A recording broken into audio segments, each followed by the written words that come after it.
This program is brought to you by Emory University.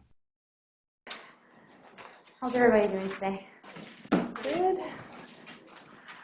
So today we're going to be talking about the cardiovascular system and highlighting a few key plants that have already been mentioned in other lectures, in some cases in some cases their toxicity, but today we're going to focus on their cardiovascular activity.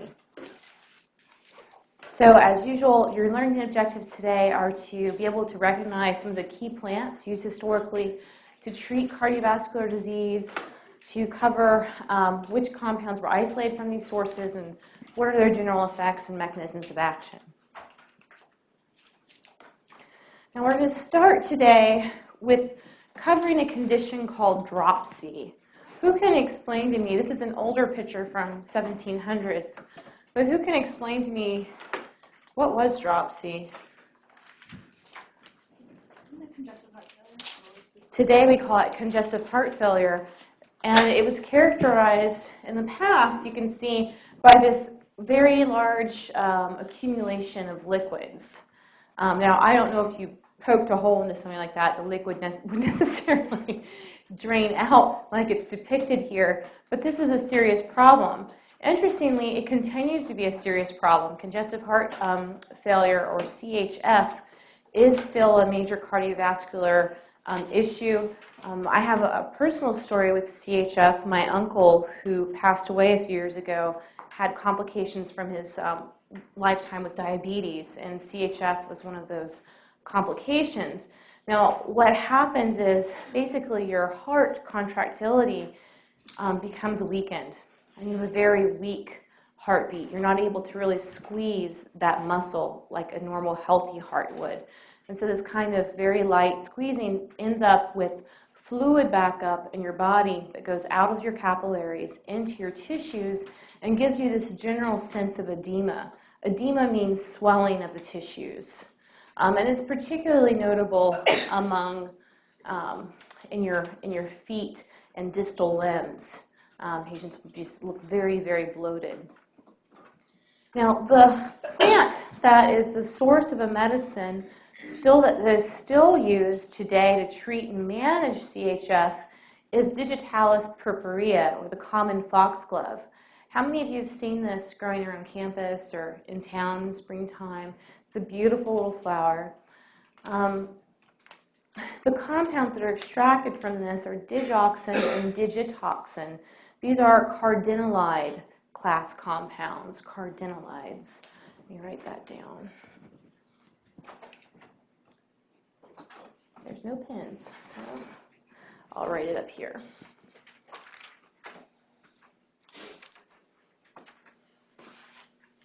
Now, there are other plants that are actually being studied at Emory right now that contain cardinalides. Does anybody know which plants those might be? They're not used in heart medicine, but they are used as a sort of medicine for animals. The milkweed. So Dr. DeRude's work on milkweed, these milkweeds, actually the ones that are preferred for benefit to the infected larvae of the caterpillar, are very rich in cardinalide compounds. And he'll be giving us a guest lecture on this topic later in the semester. I also included a TED talk on this that a student emailed me today, so thank you for sending that. Now, some of the other plant-based medications that come from, plants for various cardiovascular conditions, again, cover digitalis. We've discussed hypertension, Rauwolfia serpentina, and veratrum. Anybody recall what veratrum is linked with? It's in the Melanthiaceae family. I'll give you a clue. Oh, it's like Cyclothea. Is that my good Cyclops time? So, while it's, again, it's an interesting plant because in some cases there can be medicinal properties, and then in other instances it can be a teratogen or a cause of birth defects. Now, hypotension and shock are treated with Ephedra. Anybody recall the two major compounds coming out of Ephedra? Ephedrine and pseudoephedrine, and these are stereoisomers. So we'll show you some structures to see how similar they actually are. And then for cardiac arrhythmias, we also use digitalis. We use crataegus or hawthorn and cinchona. Cinchona species are the source of which major compound? Quinine. And remember that the reason quinine pills are taken off the market for night leg cramps in the elderly is because of heart side effects, right? So interestingly, though, it can have some benefit if used in an appropriate way for heart conditions. Other plants include Papaver somniferum. Anybody recall the family for that one? Papaveraceae. It's the opium poppy. Again, Rauvolfia, or the snakeroot, source of reserpine. We have Atropa belladonna. Which family? Solanaceae. And what's something neat about that plant? We've talked about it several times. Is it atropine? Source of atropine, yeah. Also the plant that makes witches fly, right? We talked about that. Blood disorders, we're going to talk about Allium sativum, which is in the Amaryllidaceae family. I made a mistake on the original slides I posted. I wrote it was Alliaceae. That was an old designation. It's now Amaryllidaceae. Just so you make note of that, I've got it in the corrected slide here. Anyone know what that one is? Allium sativum? You like Italian food? You like? Well, these are a lot of spices in Italian food. I like my blank cheesy bread. Garlic. Garlic is a really important anticoagulant. In fact, there are risks that we'll have to talk about. If you're on anticoagulant therapy, you should not eat a diet rich in garlic supplements or in a lot of raw garlic, because it can actually exacerbate the medication's activity that you're already on. And then we'll talk about venous insufficiency with plants like blueberry or bilberry, Vaccinium myrtillus, Ruscus aculatus, which is a butcher's broom, and then Aesculus hippocastanum, which is the horse chestnut. So let's start with a description of some of these different cardiac diseases. One benefit of the Lewis book is definitely they go into a lot of description of some of the major physiological problems that these plants are being used to treat. So they covered congestive heart failure, that we just discussed, but some of the other classic symptoms of CHF include shortness of breath with activity or lying down for a while. You're just really short of breath all the time. You can see that there's a lot of swelling in this patient's drawing, where you have swelling of the limbs, swelling in the abdomen, just a lot of tissue accumulation of these fluids. You also have weight gain, again, because of the fluid retention, sensation of feeling the heartbeat, feeling heart palpitations, and then also issues with fatigue and weakness, and loss of appetite and digestion. And again, the reason that this occurs is because the heart is not able to have that nice strong beat to push the fluids through the body. You also have decreased urine input or output, again, also because of this lack of proper circulation. Now, the discovery of digitalis is really attributed to this gentleman, William Withering. He was a physician that had some training in botany. I think he went to school in Edinburgh, if I recall correctly. He wrote a book in 1785 called An Account of the Foxglove and Some of Its Medical Uses. Now, this was being used for the treatment of dropsy, again, those swelling-like symptoms and conditions. And what's interesting is that while William Withering gets the lion's share of the credit, the people that don't get the credit are the people in the folk medicine, right? William Withering was not a healer in the sense that he was not going out and collecting plants typically on his own to treat patients. He interviewed, much like an ethnobotanist would, healers in Shropshire, England, and spoke to an old woman who was using the leaves of digitalis to treat patients with dropsy conditions.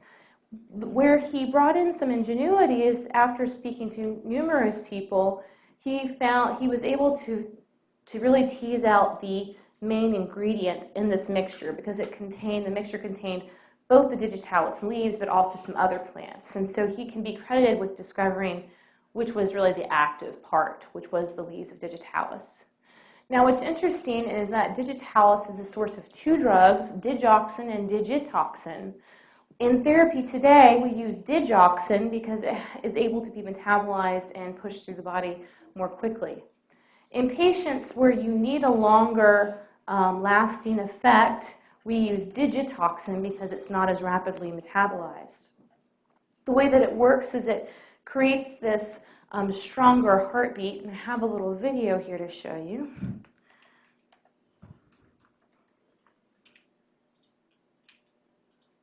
And again, note in this video there is one mistake, because he says that there was no link to folk medicine. That's completely inaccurate.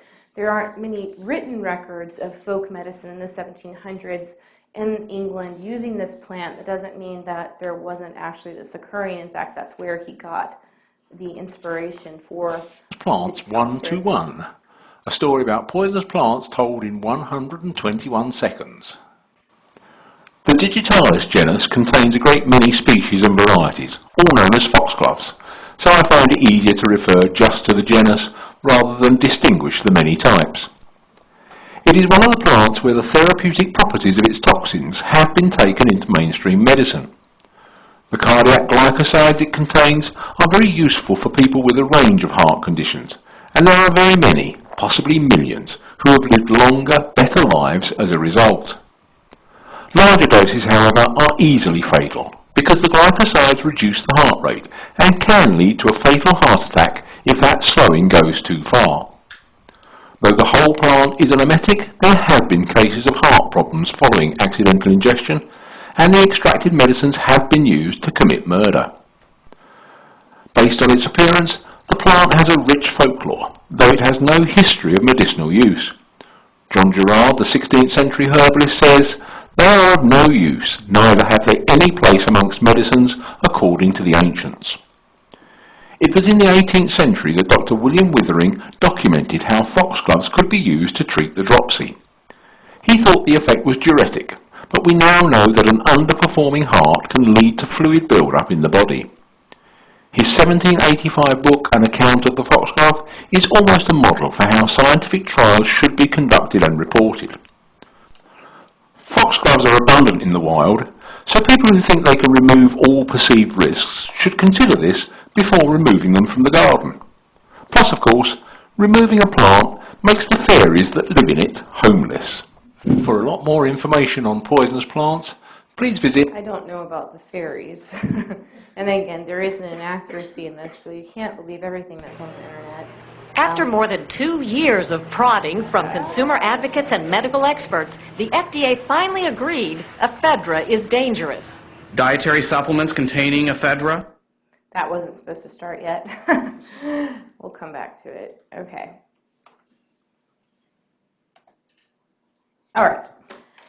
So, from other information about this, so this genus in general is rich in cardinalides or cardiac glycosides. So you have a sugar portion here. Here's the structure of digoxin and the structure of digitoxin. Again, digoxin being the version that's used most often in medicine today, although digitoxin is used on occasion in certain patient cases. The dangerous thing about digitalis therapy is that the line between poison and medicine is very thin. So it takes about 70% of the toxic dose to actually have a therapeutic effect. So these patients that are on digitalis therapy or digoxin therapy, their blood levels have to be closely monitored to ensure that they don't have cumulative toxicity buildup in the body, which again can lead to slowing the heart so much that you can go into a fatal heart attack or poisoning from ventricular fibrillation. Some of the side effects of the poisoning, if you have too much digoxin circulating in the body, can include nausea, fatigue, salivation, headache, arrhythmias, and then toxicity in combination with calcium. I have a video on the mechanism of action. It's not completely understood, but they believe it has something to do with the sodium-potassium pumps in the heart muscle, which are responsible for the force in the myocardial reactions of the heart. Today's driven sodium pump swaps 3 sodium ions for 2 potassium ions. This is shown in the animation, alongside a sodium-calcium exchange pump that exchanges intracellular sodium for extracellular calcium. In the untreated diseased state of CHF, the sodium-potassium ATPase pump in a cardiac cell is pumping sodium out and allowing potassium in. This links to the sodium-calcium pump so that less sodium inside means less calcium for helping with the muscle fiber contraction, hence a weakened heartbeat. In congestive heart failure, the body retains too much fluid, and this presents a problem for the heart as a pump. When digoxin is added, digoxin inhibits the sodium-potassium ATPase transport system, leading to a loss of potassium from the heart cells and an increase of sodium in heart cells. The increased sodium activates the sodium-calcium pump that exchanges intracellular sodium for extracellular calcium. The increase in intracellular calcium enhances myocardial contraction. This causes more force to be generated without increased oxygen consumption. Digoxin also slows the heart rate, which allows more filling of the heart and improves cardiac output, hence its use in treating congestive heart failure. Here we see the action of digoxin on a weak rapid heart rate characteristic of CHF. There is an increased strength of contraction, positive inotropy, thereby increasing stroke volume, decreasing preload, and increasing the ejection fraction. The decrease in rate is termed negative chronotropy. In congestive heart failure, there is often edema of the extremities, pulmonary edema, and fatigue. In example 1, we see the effects of digoxin in reducing fatigue through reversal of bradycardia. In example 2, pulmonary congestion is cleared following digoxin treatment. In example 3, peripheral edema, in this case ankle edema, is eliminated with digoxin therapy. So why would William Withering have assumed that this was a diuretic medication? What would lead him to believe that? He didn't think it had anything to do with the heart. I mean, I'm not 100% sure, but because of the constant loss of liquids or the swelling in the body, he would think that it would, I mean, it has to get out somehow. That's close. That's close. Yeah? That's what I thought. Yeah? So, yeah, Well, I was going to say, because it has to do with maybe like, perhaps like in the kid urine, because diuretics has to do with urine, so maybe like kidney and those ions. So basically, by improving the heart contractility, you're able to move more of the liquids. You have a less leakage through the capillaries into the tissues and better urine output. You're just urinating better and producing more urine because you're able to circulate the fluids through the body. So the fluids are going where they need to be. So in a patient that has CHF, you're going to see less urine output because they're storing a lot of liquids in their body. And the edema can be quite painful and uncomfortable too. And as you saw in the video, you see this kind of just this very sensation of extreme fatigue and swelling. Okay, let's move on to another cardiac condition. This is hypertension. Hypertension is the scientific way of describing high blood pressure. Now, the dangerous thing about high blood pressure is that most of the time there are no symptoms. It can result in chest pain, though, confusion, ear noise or buzzing, irregular heartbeat, nosebleed, tiredness, and vision changes. And you can see here in some of the complications of high blood pressure can result in events such as stroke, problems with the vision again, heart attack, heart failure, renal failure, and elevated sugar levels. Now, one of the plants that's used in herbal medicine in many different cultures and also in the U.S. as a dietary supplement is that of hawthorn.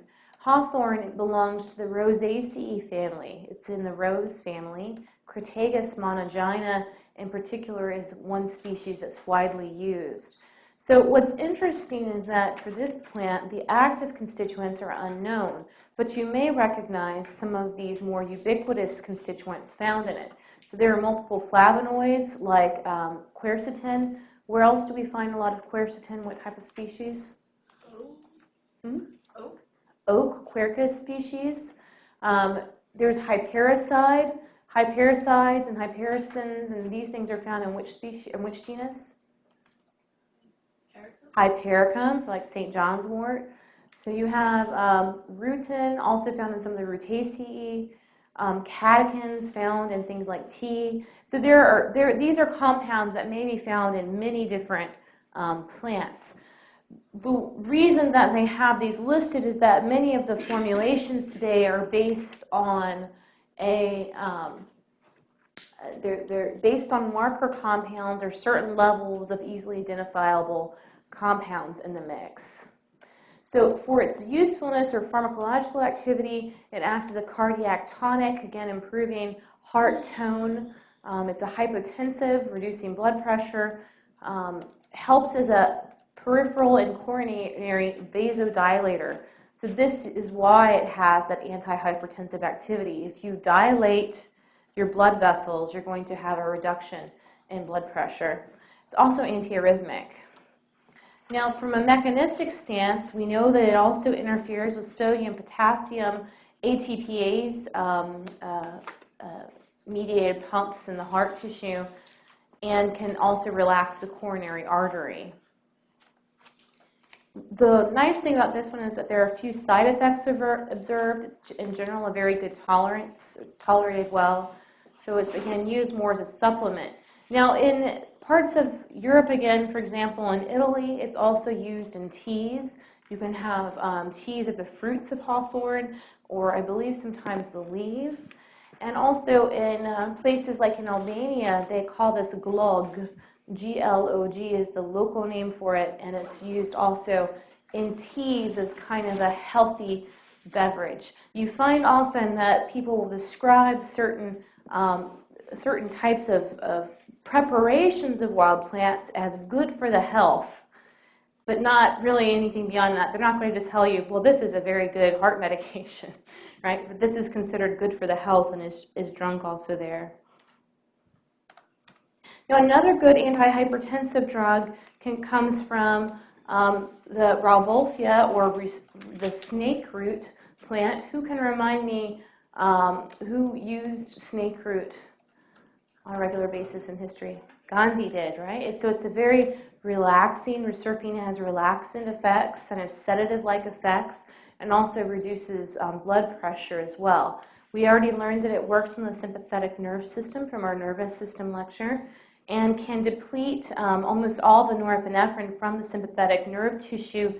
This results in relaxation of the vessels and of the heart output, thus reducing blood pressure. Again, also these alkaloids can have the Rauwolfia alkaloid, so it's going beyond reserpine. There are other chemicals involved that have these kind of tranquilizing, sedative-like effects. Now, there are some side effects that should be mentioned. As with many plants, natural is not always safe. There have been events of bradycardia, fatigue, and lethargy because it's such a depressant, but also can result in weight gain, nightmares, deep depression, and suicidal tendencies. So it's not a plant to be taken lightly. Now, on the reverse side of hypertension, we have hypotension. And hypotension refers to low blood pressure.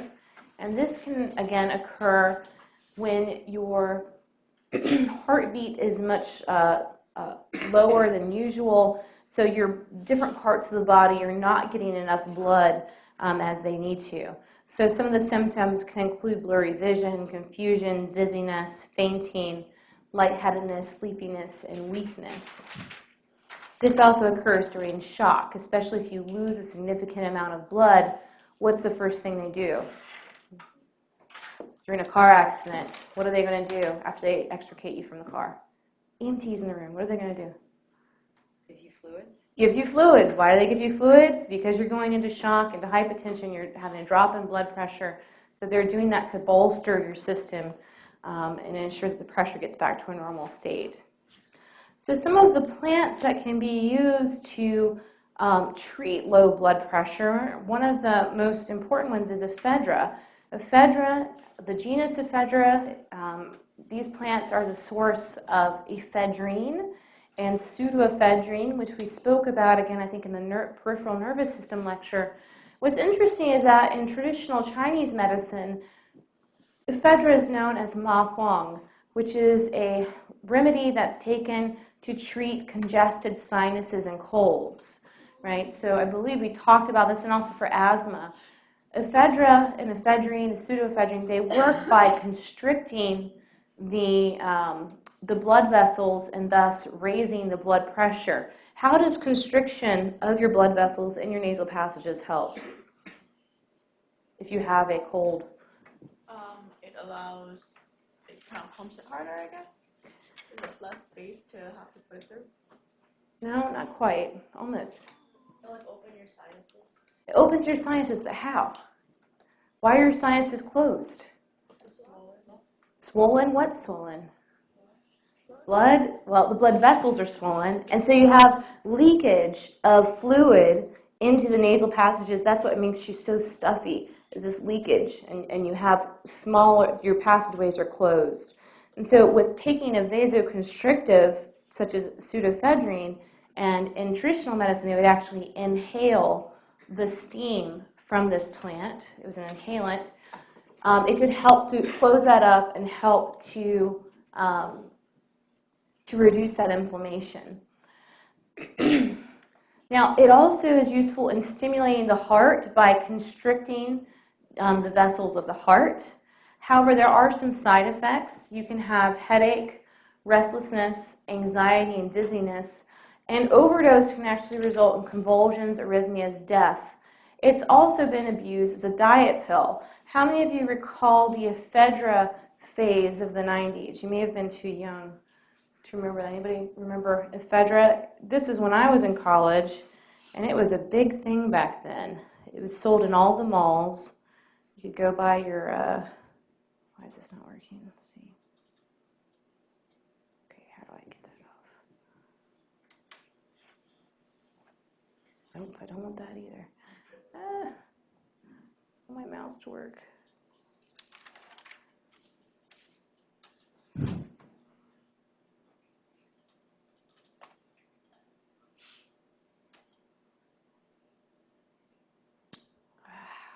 One moment, technical difficulties. The video started too soon, and then it went away.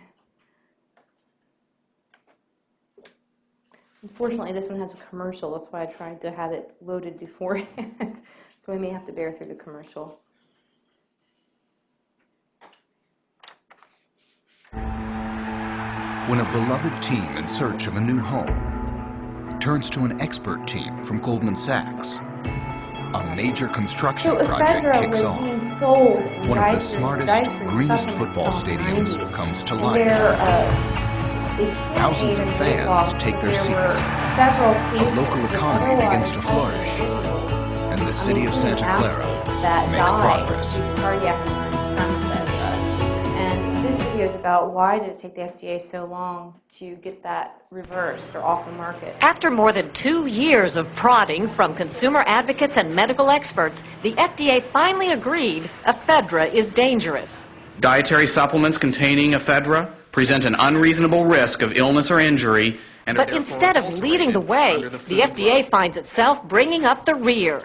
As reported in an ongoing CBS News investigation, several states banned Ephedra first. So did the U.S. military, pro football, college athletics, minor league baseball, and the Olympic Committee. With all the injuries and bad press, Ephedra makers had trouble getting insurance, and most had already stopped selling Ephedra on their own. I've never seen an example in the 30 years I've been monitoring the FDA where the FDA has waited till the product is all but gone from the shelves before doing anything. An earlier ban might have saved the life of Orioles pitcher Steve Beckler, who died after taking Ephedra during last spring training. Since my son's death, that's all me and my wife could ever hope for, that he gets taken off the market so no one else will ever get harmed from it. Political heavyweights like former Clinton attorney Lanny Davis lobbied hard to keep Ephedra on the shelf, and it worked. Ephedra stayed on the market an extra 2 years after many experts asked for a ban. Meantime, the number of deaths rose to 155, with 16,000 adverse events, like Army pilot Michael McDonald, left without functional memory, and Sean Riggins, dead at age 16. Ephedra helped spotlight a controversial 10-year-old law that exempts dietary supplements from having to be proven safe or effective. Congress will likely work to change that in the year ahead. Cheryl Atkinson, CBS News, Washington. This video is a couple years old, and no, Congress didn't fix anything. It shouldn't come as a surprise. But again, an interesting example of a plant that's used in traditional Chinese medicine, a plant that has been used successfully in safe treatment when used in the proper way, a plant that has become the source of important pharmaceutical drugs, like ephedrine and pseudoephedrine, but yet a plant that when used in an improper fashion can lead to serious consequences, including death and other adverse events. Now, the story of this plant gets even more complex when we think about some of the biggest problems we have with addiction right now in the U.S. So you're all probably familiar with Breaking Bad series. It's all about the sale and generation of methamphetamine, right? Well, to let you know, what they do in the show is not accurate. You can't make it out of some blue, whatever liquid they find. But the reason that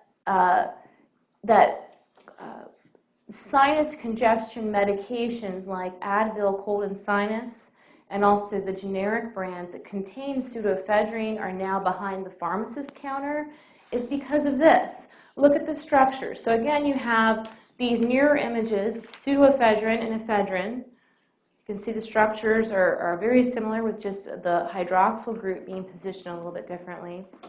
And then you have methamphetamine. So what is the difference between these two structures? It's just this right here.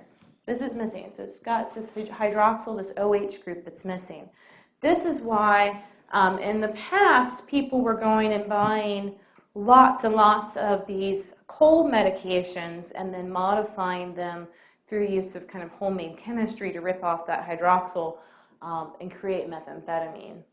So fascinating history. Again, we're going back thousands of years to traditional Chinese medicine. What a journey this plant source compound has been on.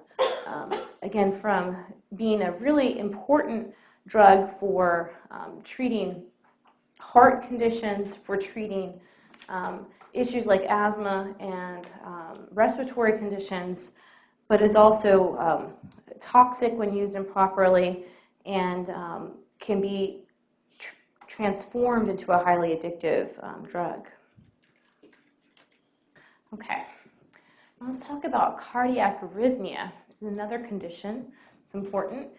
This actually refers to a group of conditions where you have abnormal electrical activity. Yeah. I just have a quick question. It's kind of on the topic, but I know we talked about ricin a few days ago. In Breaking Bad, they do use ricin. Mm-hmm. So does it actually take the amount of time for those 3 days symptoms, whatever happened to show? Is that what it's like in real life?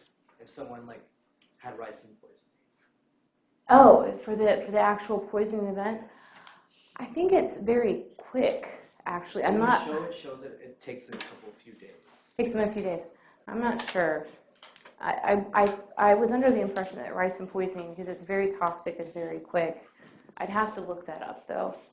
And ricin, of course, also is it's not a compound. It's actually a protein, a plant protein that's isolated from Ricinus communis, which is the castor bean. And we use castor bean as a key medication, especially in the early 1900s and late 1800s in the U.S. For kind of as a laxative and other kind of GI complaints. So again, from a single plant, you can have something that's medicinal or highly toxic. And yeah, that's a good question, though, about how long it takes for a ricin poisoning to actually, I guess it would also depend on the dose and manner of delivery. Okay, back to the cardiac arrhythmias. Some of the symptoms include palpitations, weakness, and dizziness. Here's a plant we've talked about. What's special about quinine 2? It's highly fluorescent, right? Glows in the dark with a black light. But this is, again, a plant from the Rubiaceae family. Some of the key ingredients that have activity against cardiac arrhythmia include quinine and quinidine. Here's a picture of quinidine from the same plant. This can be useful in suppressing this abnormal rhythm in the heart chamber in a manner similar to digitalis.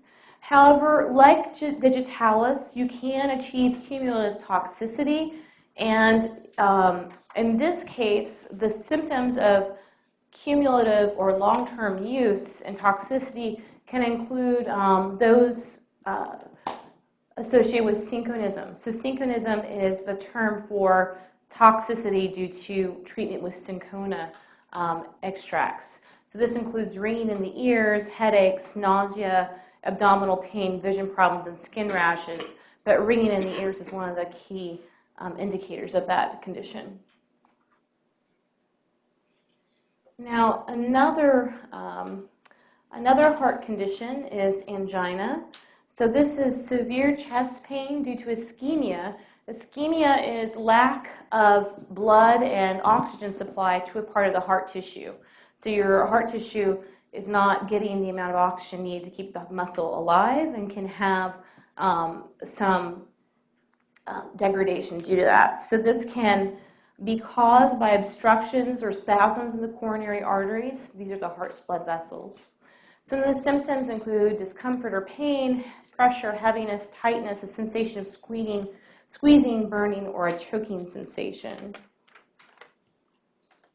Now, the opium poppy, we already know, is useful beyond its applications as a pain reliever, as a narcotic pain reliever, the opiate drugs, the opiate alkaloids.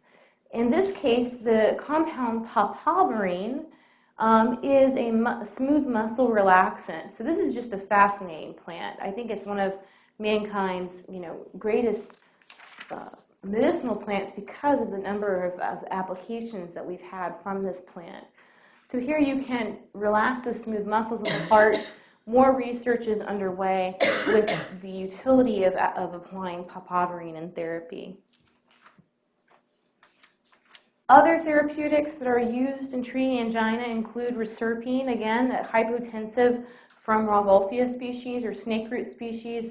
This, again, works by improving vasodilation in the peripheral parts of the body, leading to, again, a drop in blood pressure. Aminophylline coming from Camellia sinensis. What plant is that? What's the common name of Camellia sinensis? No? Good guess.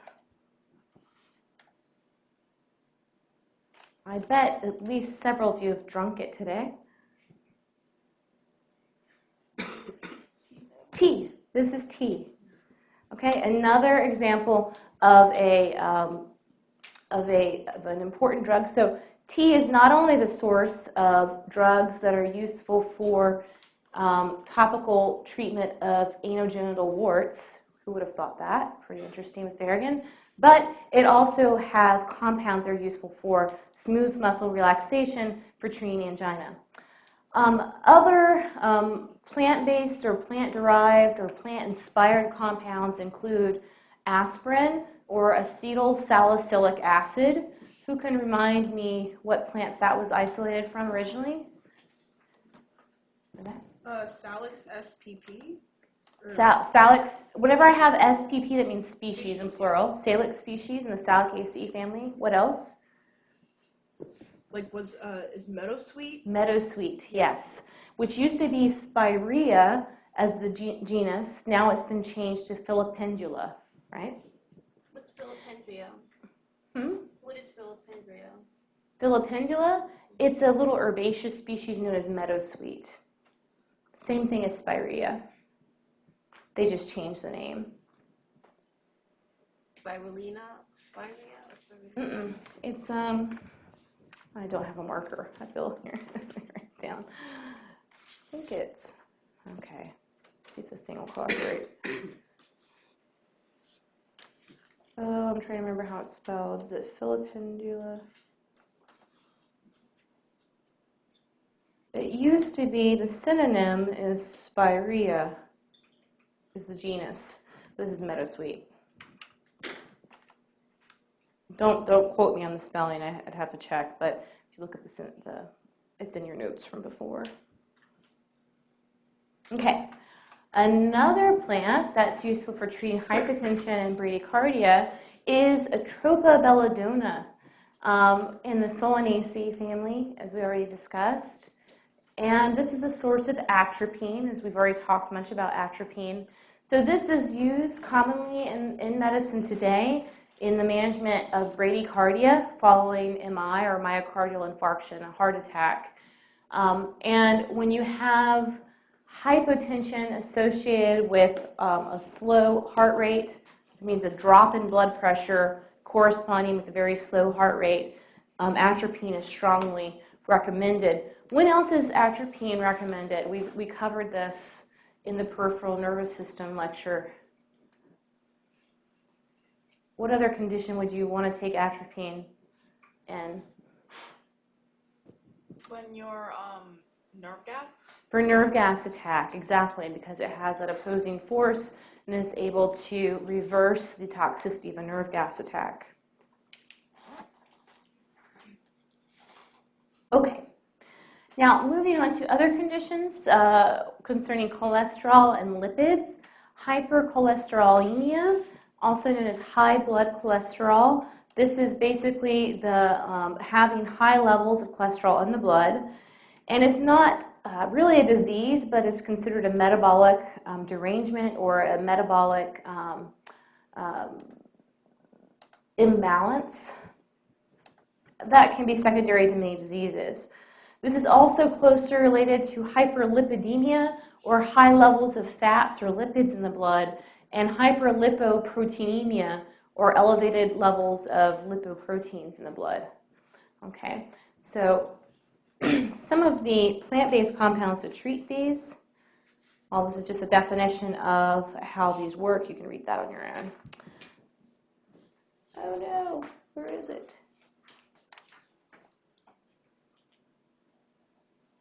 These must have gotten a little bit out of order. I'm going to skip ahead and then go back. How's that? Okay, let's talk about garlic.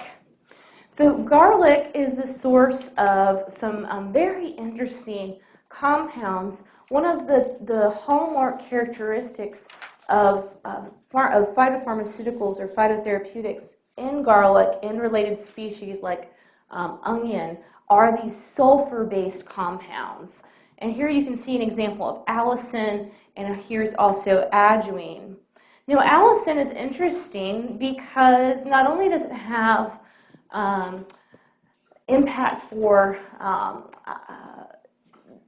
against hyperlipidemia and hypercholesterolemia, but it's also a very nice antibacterial agent, and is also good in the treatment of Candida albicans infections. Anybody know what that is? Candida albicans? I'll throw a little microbiology in here.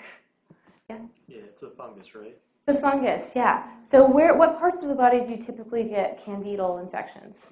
Your gut. Your gut. You can get candidal infections of the gut. Is it responsible for athlete's foot? Athlete's foot.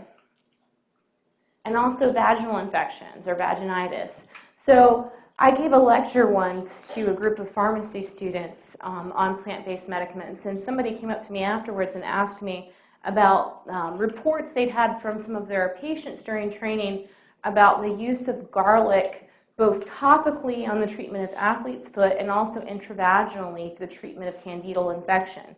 And what's cool is when you look up the science on this, it does actually have, allicin in particular, has activity in stopping hyphae formation. Hyphae are like the little buds that grow out from the fungus, so it does work as an antifungal. However, and we'll cover this more when we get to the lecture on anti-infectives, there are also toxicities associated with topical use of garlic. So if you Google this, there's a lot of stuff I'll tell you guys to Google because sometimes the images are too disturbing to put up in class. But if you're interested in this, you can Google for images of garlic burns. And especially you'll see images of garlic burns around the feet because people in some kind of home-based remedies will crush up fresh garlic, apply it to the feet if you have a kind of foot fungus, wrap it up or cover it with a sock and leave it. They leave it for too long. And so the chemicals in garlic can actually cause almost like a burn-like reaction to the skin if it's left in contact for a while. So while you can kill your fungal infection this way, you also risk the danger if you leave the treatment on for too long of causing severe tissue damage to the site. Excuse me. Yes. When the onion garlic goes bad, is it like a scallion? Does it create like a? Never mind. Okay. So getting back to the heart, though, the way that this works is it's a hypolipidemic, and it importantly has antiplatelet effects, meaning that it can, and also thrombolytic effects.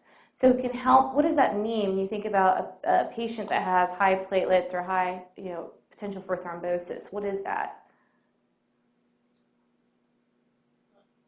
Blood clots, right? So this is an effective treatment for managing blood clots.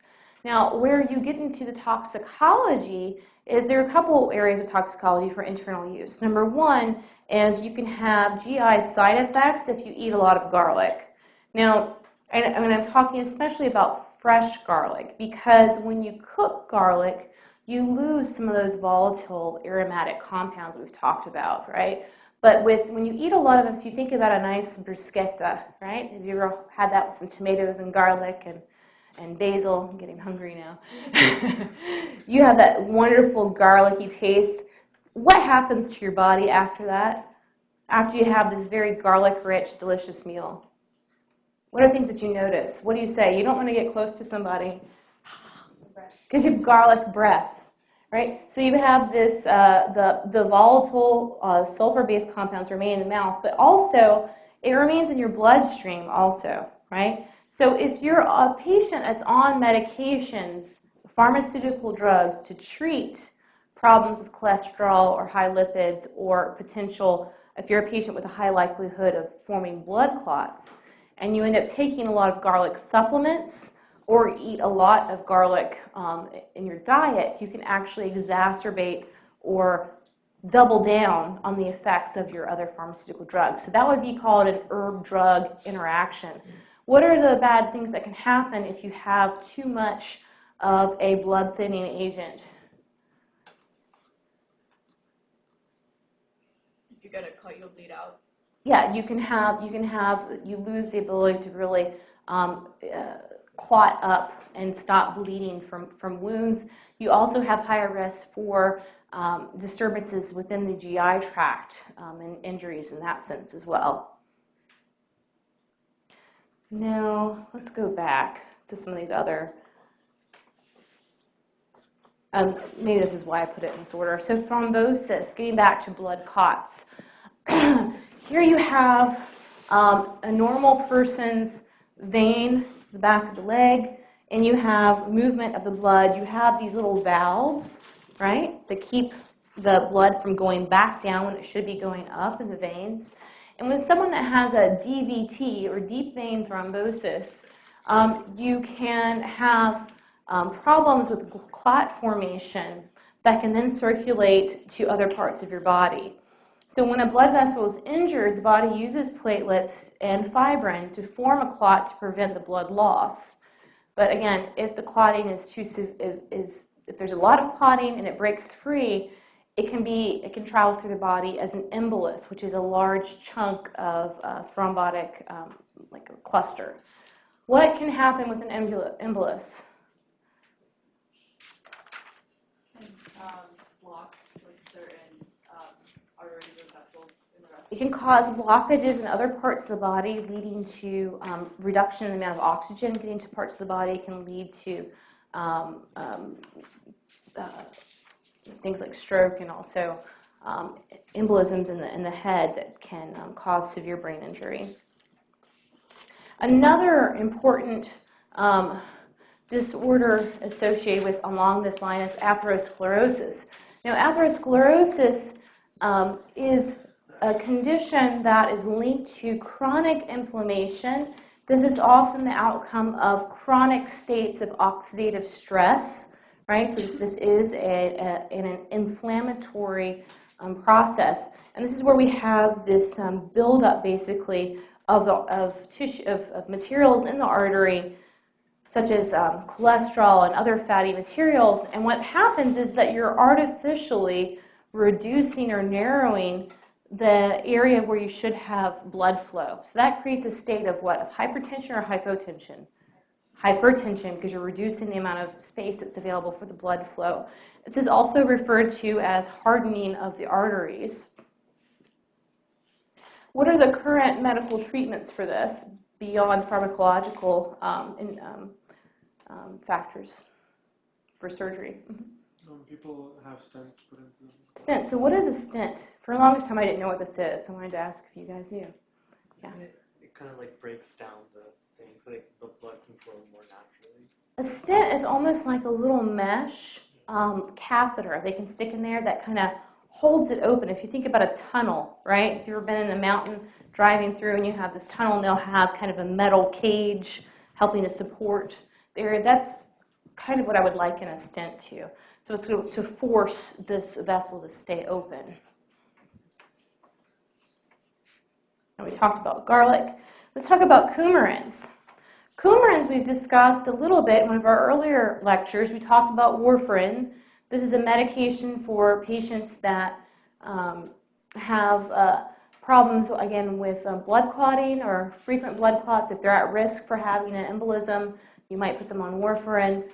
Warfarin, however, is also available in your local hardware store in the form of what? Rat poison, right? It's a rat poison that's basically included in the food or in the rat pellets. They eat it and they bleed out. That's how they die. It's kind of a nasty death. But that's a good example of what can happen with overdoses in this. Now, the sources of coumarin, there are numerous sources of this, and you'll see that many of these are also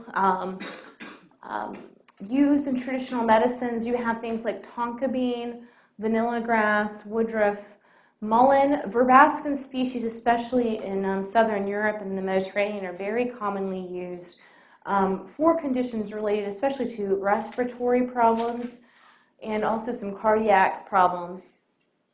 And sweetgrass. So this is a very common compound that can be found, or class of compounds that can be found in many different areas.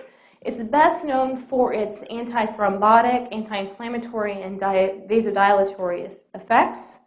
And as we discussed, I think in an earlier lecture, it can help in stimulating macrophages, so it can boost the immune system, which might be a reason it's used in respiratory therapies, and can also help with preventing recurrence of viral cold sores.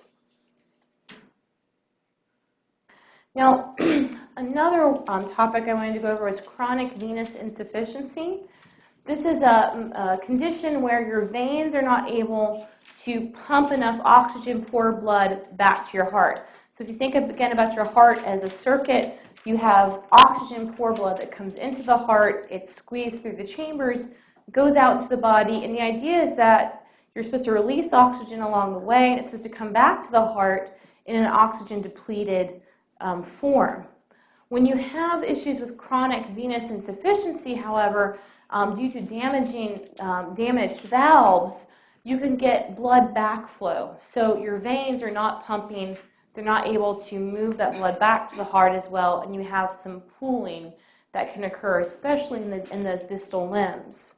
So one great example of a venous insufficiency disease is that of varicose veins. Has anyone ever seen varicose veins? They can be incredibly painful, and they're really notable because you can see them visibly on the patient. Here's an example in this drawing where you have these elevated demarcations from blood being backpulled. Again, here you can see the example of a healthy valve where your blood flow is not able to seep back through to going down. In the varicose vein, it's going, some does seep through in the opposite direction through these leaflet valves. So this is why, let me see. Oh, and one other thing is when they do become varicose, the leaflet valves just no longer meet properly.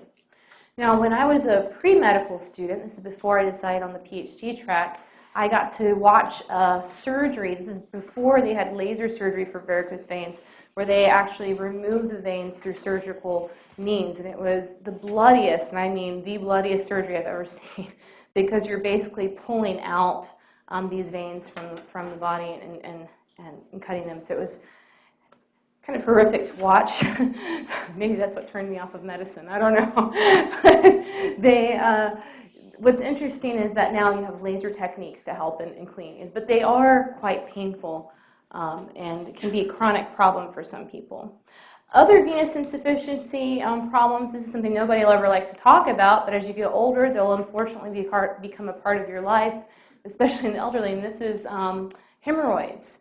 And these typically also appear in women during pregnancy because of changing aspects in the circulation of the body as well. So these are also known as piles, and you can see from the cross-section, you can have both external or internal piles that can form. They become pathological in cases where you have